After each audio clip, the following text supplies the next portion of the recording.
First I want to present this.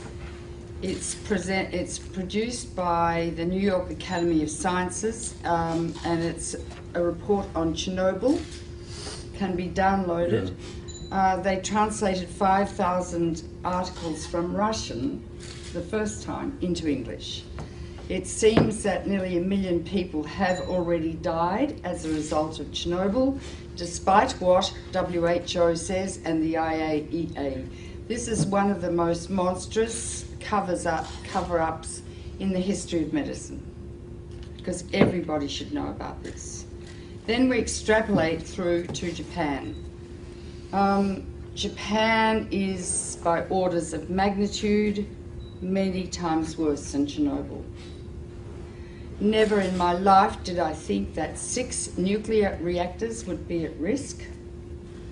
I knew the 3 GE engineers who helped design these Mark I GE reactors. They resigned because they knew they were dangerous. So Japan built them on an earthquake fault. The reactors partially withstood the earthquake, but the external electricity supply was cut off, and the external electricity supply supplies the cooling water 1 million gallons a minute to each of those 6 reactors. Without the cooling water, the water falls and the rods are so hot they melt, like at 3 Mile Island and at Chernobyl. So the emergency diesel generators, which are as large as a house, got destroyed by the tsunami. So there is no way to keep the water circulating in the reactors. Also, on the roofs of the reactors, not within the containment vessel, are cooling pools. Every year they remove about 30 tons of the most radioactive rods that you could possibly imagine.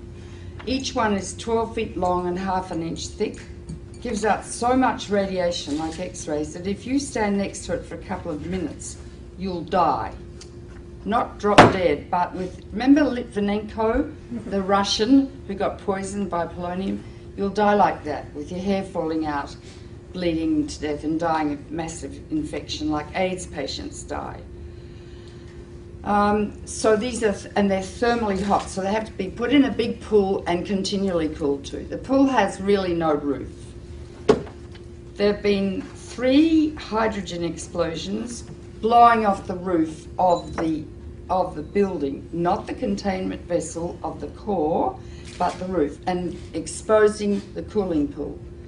2 of the cooling pools are dry. They have no water in them, meaning that the nuclear fuel rods are covered with a material called zirconium.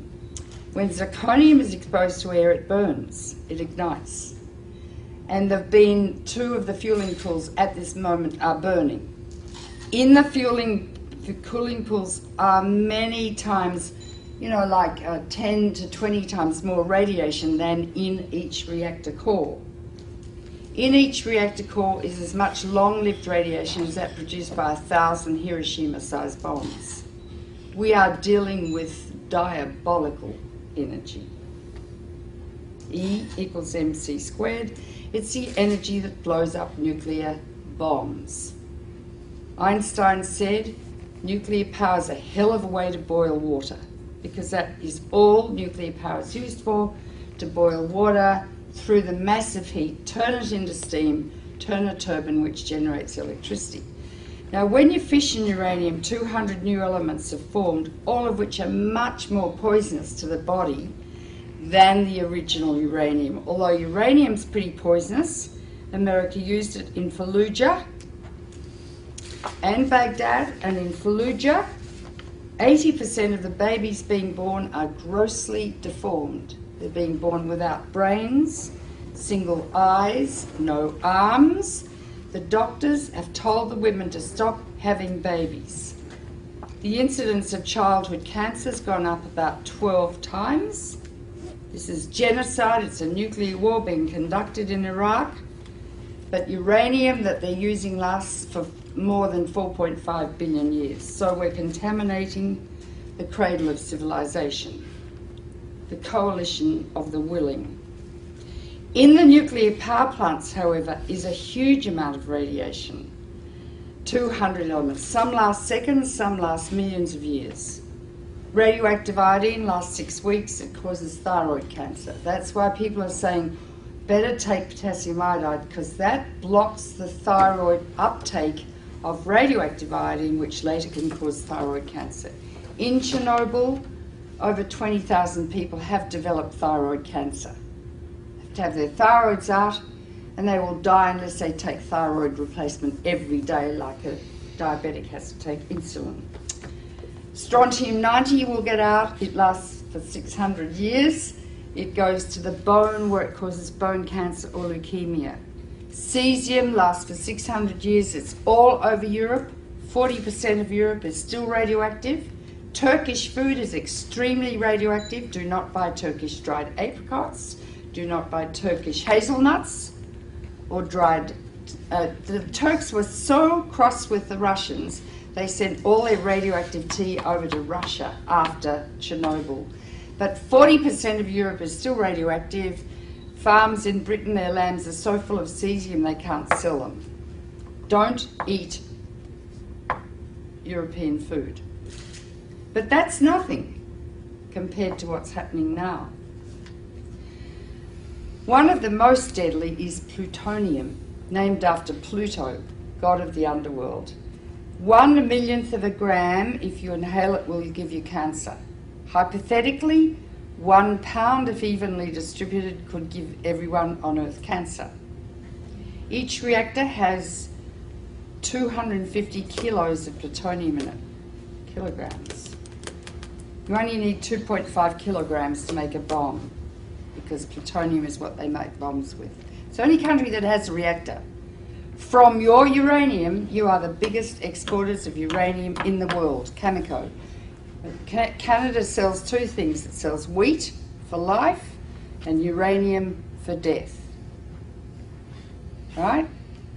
Plutonium is going to get out and spread all over the northern hemisphere, and it's already heading towards North America now.